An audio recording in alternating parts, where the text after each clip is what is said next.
आषाढी एकादशी निमित्त आम्ही इथे मंदिरामध्ये दर्शनासाठी आलो होतो। त्यावेळी बघा सगळे लहान मुलं छोटे स्कूलमधून आलेत सगळेजण आणि मस्त गेटअप करून आलेत।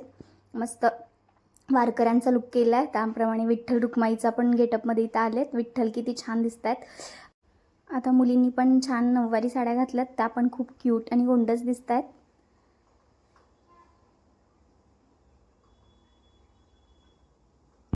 मला ही अद्विलाशी साडी घ्यायची होती, पण ती अजून तिची हाईट कमी आहे। म्हटलं पुढच्या वर्षी आपण नक्की अशी साडी तयार करून घेऊयात, खूप छान वाटते लहान मुलींना अशी साडी।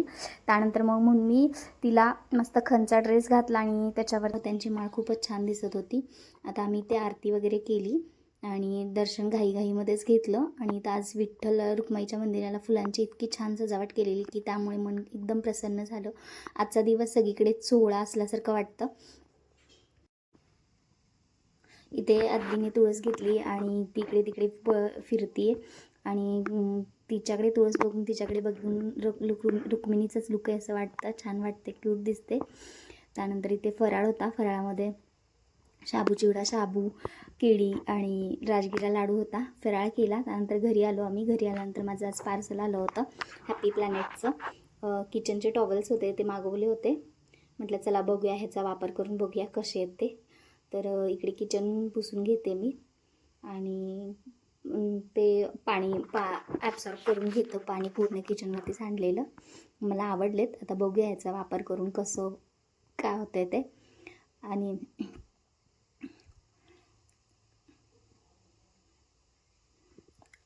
पाण्याने परत धुवून परत वापरता येतात।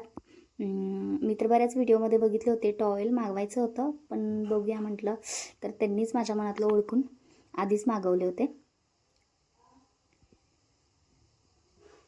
आणि मग बाहेरचं वातावरण असं 6 वाजता झालं होतं छान, त्यामुळे मुलांना बाहेर खेळायला सोडलेलं। बाहेर मुलं खेळत आहेत तोपर्यंत म्हटलं आज शाबूवडे बनवूया संध्याकाळी। तर शाबूवड्याची तयारी करायला घेतली आणि ते शेंगदाणे भाजायला घेतले। सकाळीच बनवायचे होते, पण सकाळी आमचा फराळ तिकडेच झाला होता, त्यामुळे म्हटलं आता संध्याकाळी बनवूया। शाबूवडे मुलांना फार आवडतात। शेंगदाणे ते भाजून झालेत, शाबू भिजत घातले होते। उपवासा दिवशी तेलकट खायची इच्छा होत नाही, पण मुलांना आवडतात म्हणून म्हटलं करूया। त्यानंतर इथे आमच्यासाठी मी भाकरी आणि भाजी बनवणार होते। इकडे बटाटे मी उकडून घेतलेत, त्यानंतर याच्या साली सोलून घेते।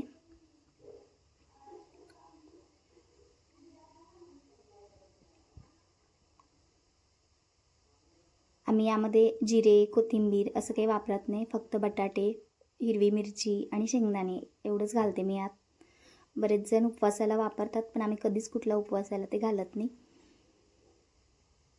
त्यानंतर इथं बटाटे किसून घेते,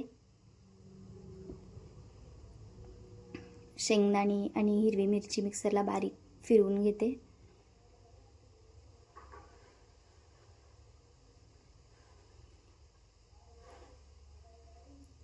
आता हे बारीक झालेलं मी त्या शाबूमध्ये मिक्स करते आणि पीठ चांगलं मळून घेते। त्यामध्ये चवीप्रमाणे मीठ घालते। तोपर्यंत इकडे तेल गरम करायला ठेवले वडे तळण्यासाठी।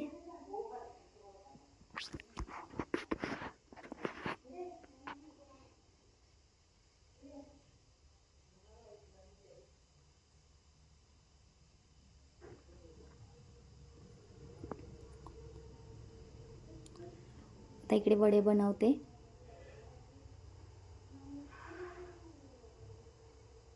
आणि आता तेल गरम झाले,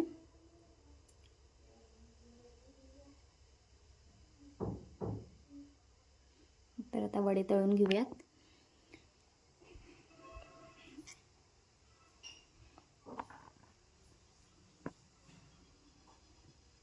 मुलं बाहेर खेळत आहेत तोपर्यंत पटपट आवरायचं होतं, कारण ती एकदा का आतमध्ये आली तर मला काहीच करू देत नाही, सारखी मध्ये मध्ये लुडबुड करतात।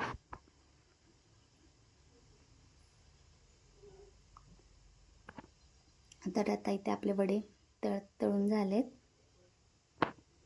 छान वरून क्रिस्पी आणि आतून सॉफ्ट झालेत।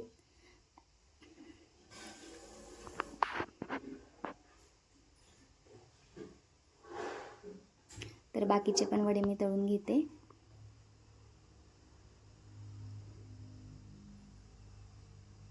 आणि आता इकडे चटणी बनवायला घेते. त्यासाठी तेल गरम करून घेते 2 चमचे.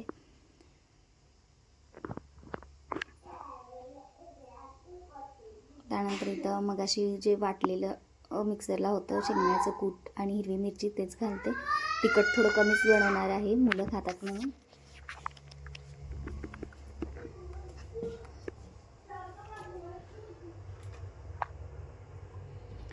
तर आता दही मिक्सरला बारीक घेतले करून. त्यानंतर त्यामध्ये थोडी साखर घातली आहे, म्हणजे तिखट गोड आंबट अशी चटणी छान लागते.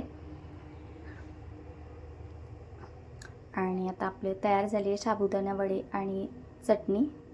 त्यानंतर इथे आम्ही भाकरी आणि भाजी बनवली होती. तर आजच्या व्लॉगमध्ये एवढंच. भेटूया पुढच्या व्लॉगमध्ये.